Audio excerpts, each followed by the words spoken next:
Matt Green. Hello. Hello. We're here in Bath, Mm-hmm. but we didn't know that there's a rugby match going on. Although, I think there's a lot of people wearing rugby shirts, but it's pre-match, so they're not drunk yet. I think that's the most important thing. So we have actually inadvertently also picked the correct time in coming out, because otherwise it would just be carnage, awful, I think. Yeah.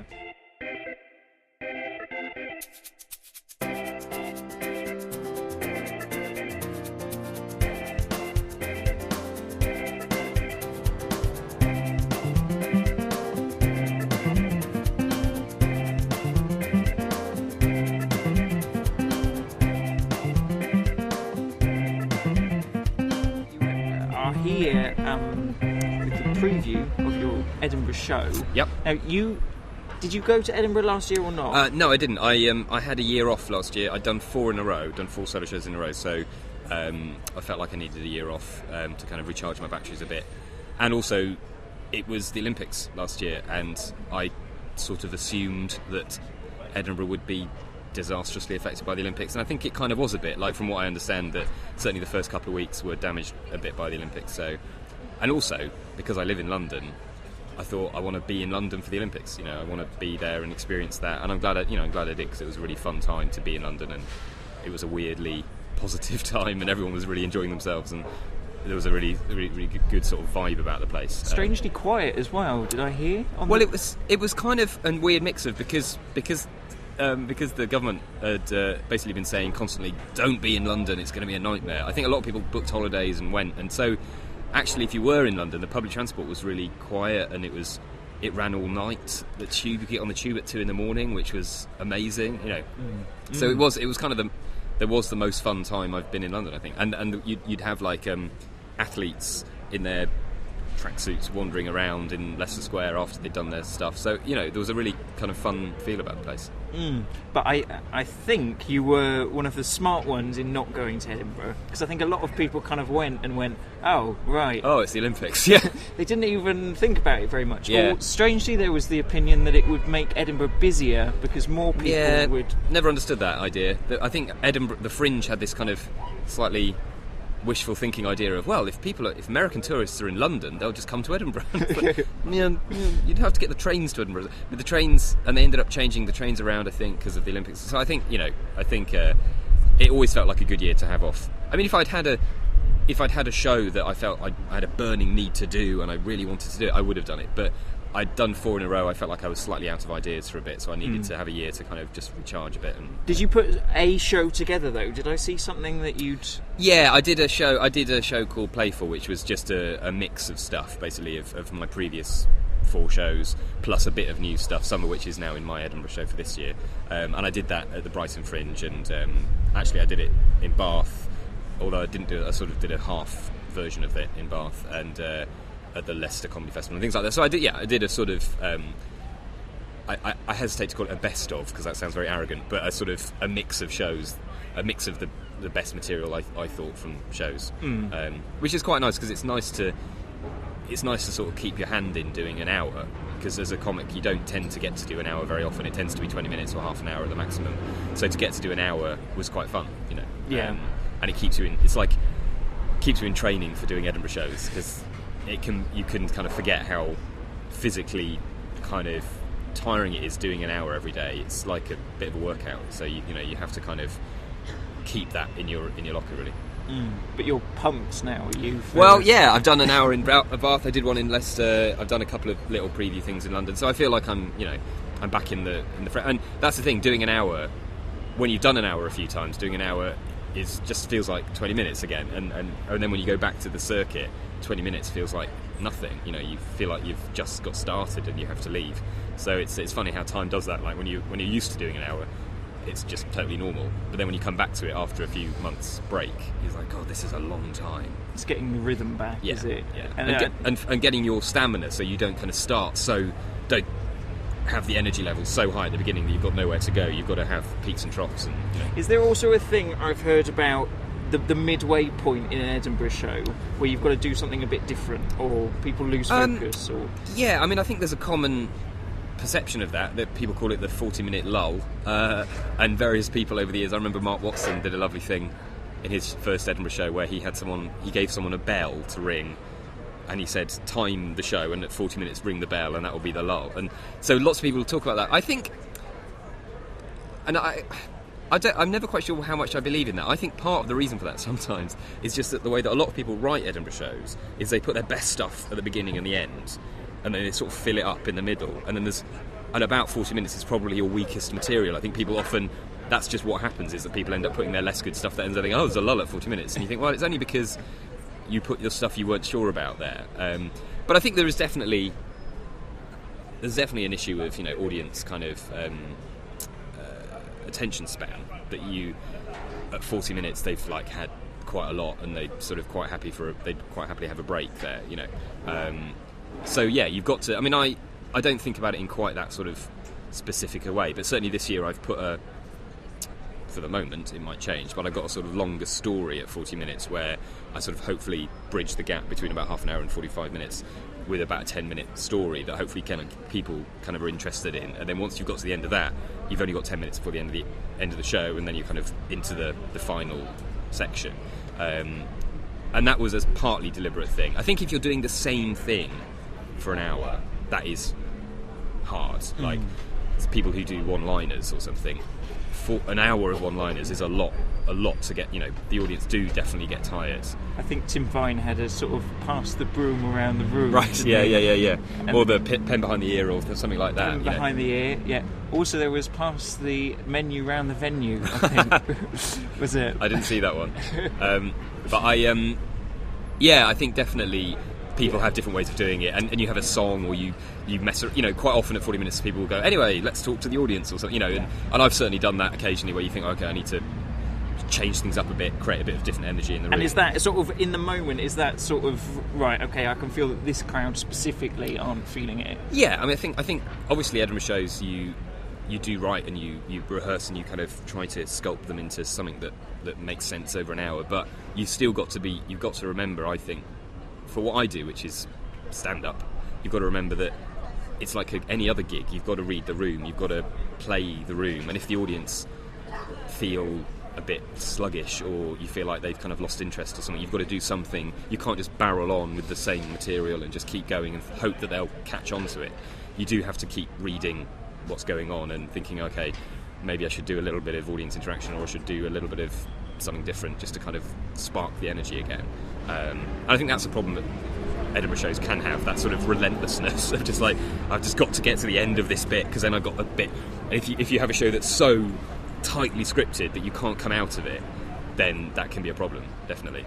So you do try to keep it a bit looser and definitely, a bit, yeah. But you are quite well prepared, I guess, because very few, I would say quite a few comedians would be at this stage before Edinburgh. Most of them probably have the name of their show, maybe. You've got the title now, but that's about it. Yeah. It's I think I'm reasonably well prepared. I think some people have written their show already and have got it. It's all ready pretty much, which I find bizarre at this stage. But I like to be well prepared. I like to write stuff during the year, and kind of my shows are always a kind of an accumulation of stuff. I don't sit down with one idea and think, right, I'll write on that idea. I try and accumulate stuff over the year, writing for the clubs, and then around about now I start thinking, okay, how am I going to make this into an actual show rather than just a long set? And that's where I am at the moment.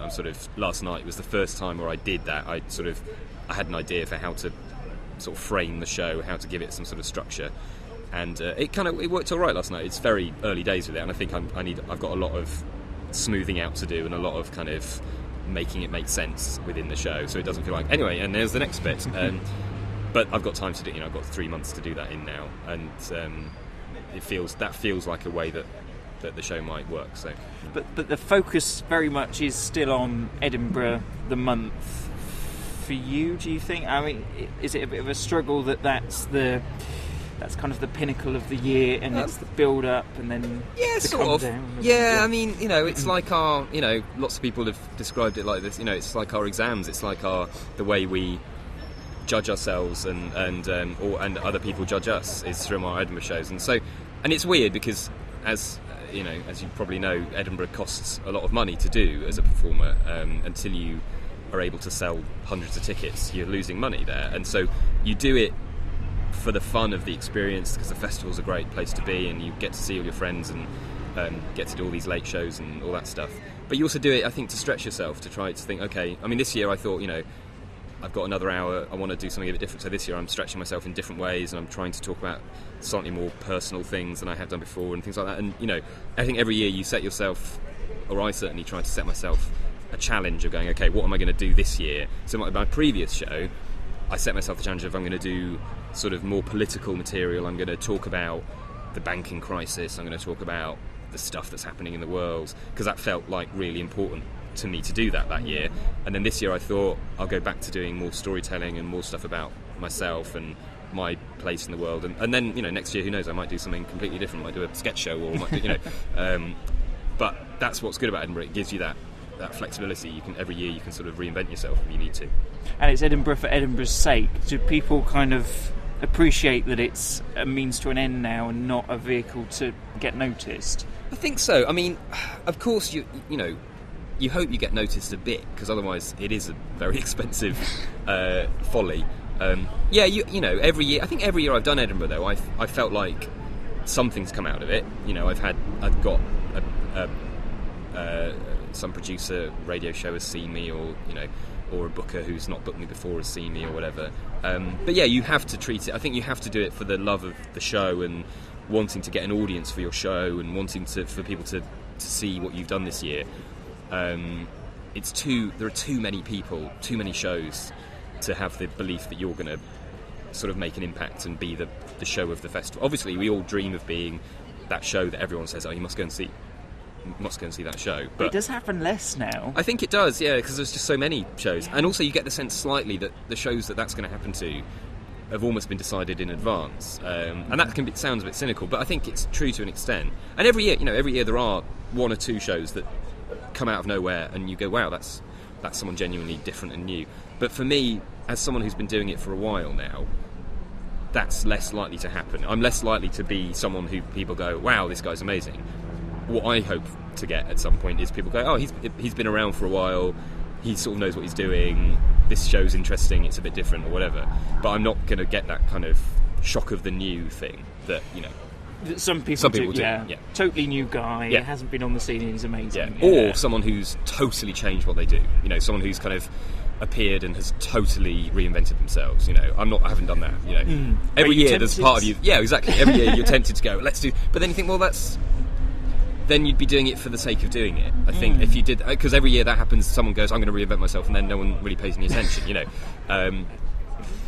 You've got to just do what, I think as a stand-up, I spend 11 months of the year doing stand-up around the country.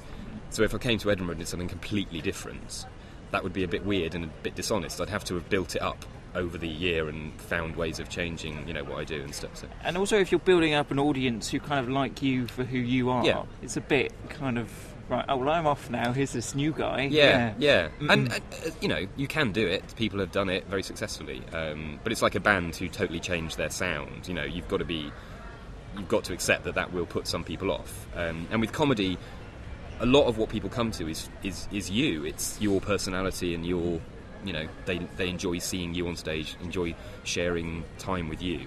So yeah, if you totally change what you do in that sense, you are confusing people a bit. You've got to remember, although it sounds very sort of annoying, you are a brand, you are a product to an extent. You have to realise that a bit about yourself. And I think if you sort of changed everything every year, it would be quite difficult for the audience to catch up with that. Really. Do you feel kind of, you were saying about the brands thing, it's kind of the marketing exercise of it, has it had to be a change of tact for you, that you've kind of had to play the comedy game, the comedy business game? A little bit. I mean, I think it is a business and it is a game. It's it's how I make my living. So you can't ignore that. And there is definitely a business aspect to it, and there is a marketing aspect to it. But I think this time of year is the funny time of year because it's when we're all putting together our entries for the Fringe brochure, and our images and our posters were being designed, and our press releases are being written, and it's very odd because you're often writing this stuff with no real sense of what the show is yet. You've got some general ideas and you've got a kind of shape for it, but you don't know what it's going to turn into, and you're trying to sell a show that you haven't even got, and even when you've got it, you're not quite sure how to sell it, you know. Because I think most comedians, if you said to them, you know, be honest, how would you want to sell your show? It would just be, this is a really funny show, come and see my show, please. You know, we don't like thinking in terms of hooks and marketing and, you know, why do you want to see this show? What's it about? We want people not really to know what the show is about. We want them to come in expecting it to be good, but that's all. You know, we just want, and then you can surprise them. Then you can take them on a journey, and you can take them But if you basically had to tell them in advance what the show is about, because that's the way to get an audience in, apparently, you always feel like the audience are kind of halfway there before you've started, and that can be a bit frustrating. You know, I've definitely had that a couple of times with Edinburgh where, you know, you end up revealing almost a little bit too much about the show in your publicity, and then when you do it, you feel the audience going, oh right, that's that bit that he's already told us about, you know, and you don't get a chance to surprise them, which is a pity. You know, happens with reviews obviously all the time as well. Reviews go, there's a great bit at the end of the show where he says something like this, and you think, right, okay, well that's killed that bit now. You know? No, I really struggle reading reviews now because I think they've stopped reviewing. They tend to tell the story of and then a little bit at the end that it was quite good. I don't know. Well, that's just because a lot of the reviewers in Edinburgh aren't professional reviewers. They're doing it, you know, for the first time, and that's fair enough, but they haven't worked out that actually the job of a reviewer isn't to tell the story of the show, it's to give a critical appraisal of it, you know, without spoiling everything that's in it, you know.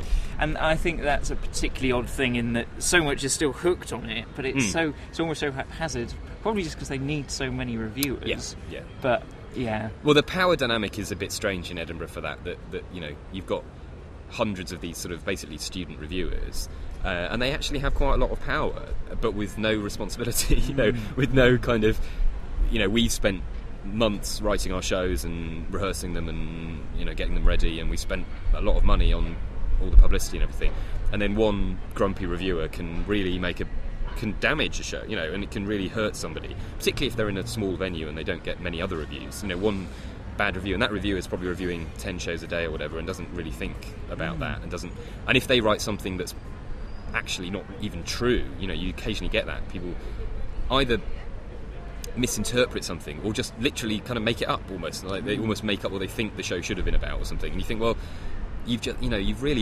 damaged that show in a way that is not very fair, you know. And they need 5 sort of slightly worse reviews that day, you know, and they're playing their own and you game. have to, as an actor, you have to try to ignore all that, you know, and I try not to read reviews very much, but it's very hard because they're everywhere, you know, and online now, people, things like Twitter and Facebook, you know, I had this the other day, a couple of years ago, halfway through The Fringe, I thought, I'm going to stop reading the reviews because this is not, I'm finding this unhelpful, you know, I'm finding it a bit weird, so I just didn't, and then about a day later someone tweeted me and said, oh, I saw your review, and it's just like, you can't get away from it, you know, even if you want to now, if you're connected on Facebook and Twitter and all the rest of it, people will tell you. They'll say, oh, I liked that review, or oh, bad luck with that review, or whatever. And as soon as someone says, oh, bad luck about the review, you have to go and look at it. You can't. It's like someone telling a story behind your back. You can't just ignore that. You know, you have to go and see what they said about you. You know. Well, Matt, thank you very much. Good luck with it. We should probably mention what your show, not too much, obviously, as we know. I'll tell you what, the show's called Matt Green Alive. That's the title, Alive, and it's going to be in Edinburgh at the Jack Dome at 8:10 in the Pleasance. So right, yes. Yeah. But I suppose it is still a little way, like you say. But still a few months off. But it feels, you know, I'm feeling good about it. So I feel like the show I did last night is going to be a version of what it ends up being. So that's always good. You can see it in the distance. It's going to be there. You know. Yeah. I think they forgot about our drinks. Yeah, but it doesn't matter. Thanks very much. No worries. Nice to meet you. See you later. Bye.